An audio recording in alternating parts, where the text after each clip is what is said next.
Hello and welcome back to VGC for our final hands-on impressions of Capcom's Pragmata. I'm Jordan Midler, joined by Andy Robinson. Andy, how are you doing? I'm good. How are you? I'm good. Are you ready to talk about Capcom's Mega Man game? Are you? Is it definitely not a Mega Man game? Ever be. Definitely not a Mega Man game. I can't assure you that it's not. When I interviewed the Resident Evil Requiem team, they promised me it definitely wasn't a Leon game. So you can't believe these charlatans. So you recently got to go hands-on with a version of the game, likely pretty close to final now that we're getting pretty close to release now. Tell us a little bit about what you played, how long it was, and just a bit of an overview of it. So I've been looking forward to playing more of Pragmata for a while. I feel like I've played that original demo, the one that's now on all of the consoles and PC to try out publicly. I feel like I've played that about 4 times at various shows, and it's very much designed to introduce you to what the game's about. So you're effectively, without going too much into the weeds of the plot and the lore, you're like a space engineer man, dispatched to the space station that has kind of activated a red alert, emergency signal, and it's been taken over by these robots. So far so familiar. But you encounter this basically small girl who's an android called Diane. Is it Diane or Diana?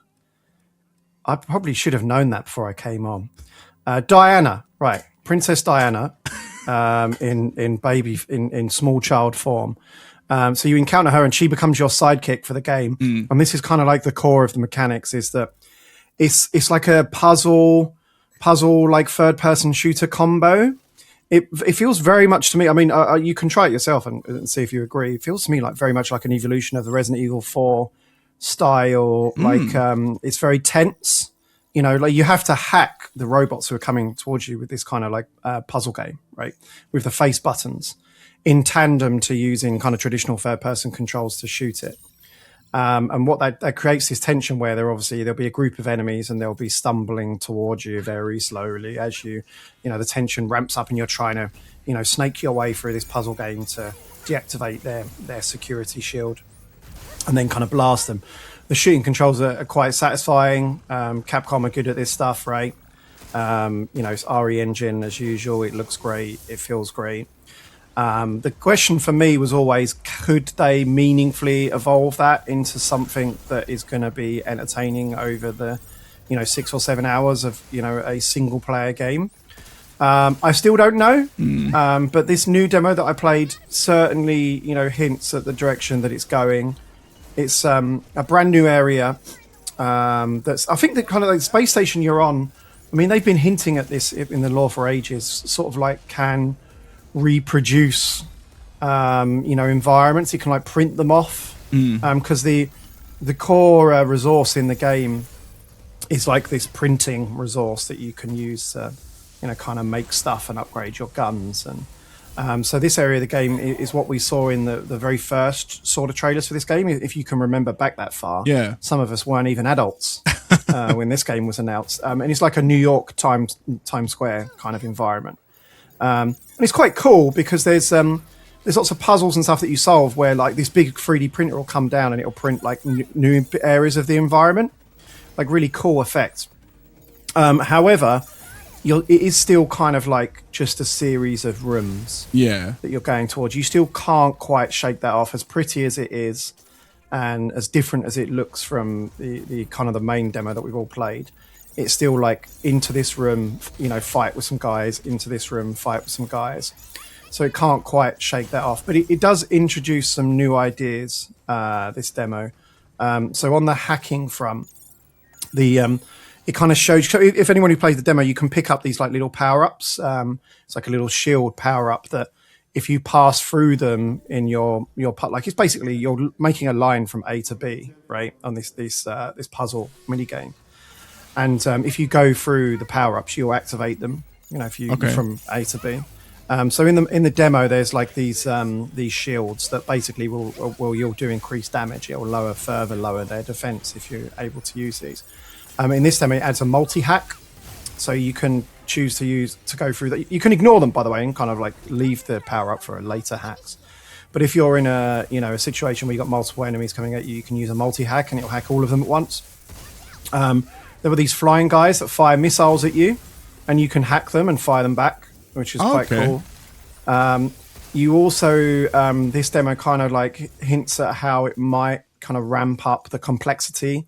There are these horrific big baby robot enemies that can put up a like physical shield over their faces, and it will stop all hacks.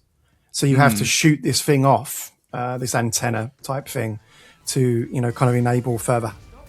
And how many of these enemies are you generally engaging with kind of an encounter? Does it get overwhelming, or does it feel manageable? It definitely is on the Resident Evil 4 kind of like tense. I don't think it ever gets to quite that level because the environments are fairly small, certainly in what I've played so far. But certainly there'll be like, maybe you have, one or two big tanks and then 4 little grunts and maybe like 2 little flying guys.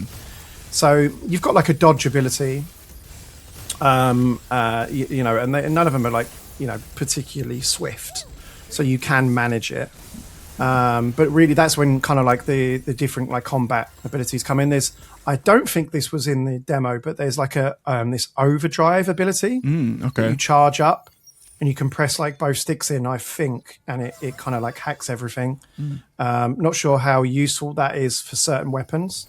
But during this demo, you kind of you pick up this charge rifle, which you can like charge up and absolutely obliterate, large groups, which is useful. There's another rifle that kind of knocks enemies over. So I guess towards the later half of the game, you might want to be really managing these tactically, knocking over the big guys and taking care of probably like the flying guys who are going to be peppering you with missiles.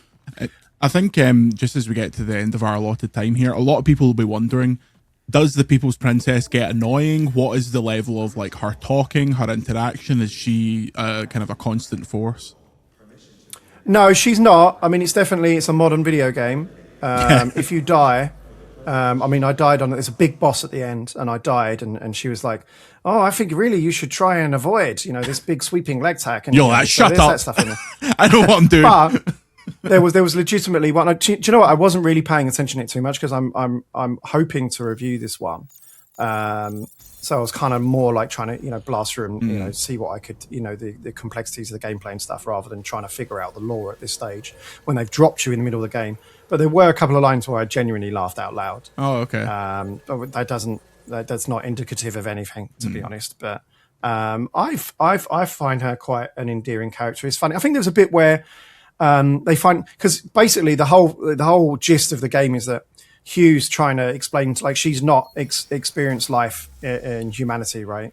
So you're like going to a shop with mannequins and he'll have to explain to her what a mannequin is, Yeah. And it's like, these are the same as humans, like in shape or something like that. And she says like, what, she's like, what, 29 degrees? Or, and like, it's just like, it's that fun kind of like backwards and forwards. So it's charming rather than annoying, at least from what you I found it charming. I definitely didn't find it annoying.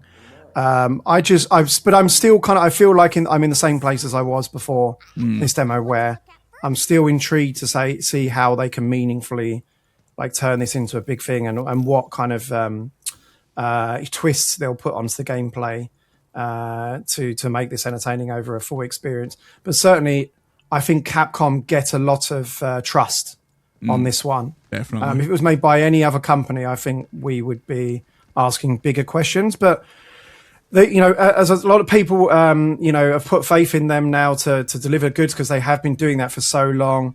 I also think there's a lot of like this demand for this sort of like just a AA action game, which is kind of what this is feeling like a really polished, like just a AA 360 style shooter. And I do think, who you'd be mad to think that they're not going to land it. Excellent. Well, Pragmata is out a month today on April 17th. For more, you can check out the site. Until next time, say goodbye, Andy. Goodbye. And we'll see you later. VGC is supported by Patreon. Check out patreon.com/videogameschronicle for more podcasts, ad-free browsing, and extra content. Thank you for your support.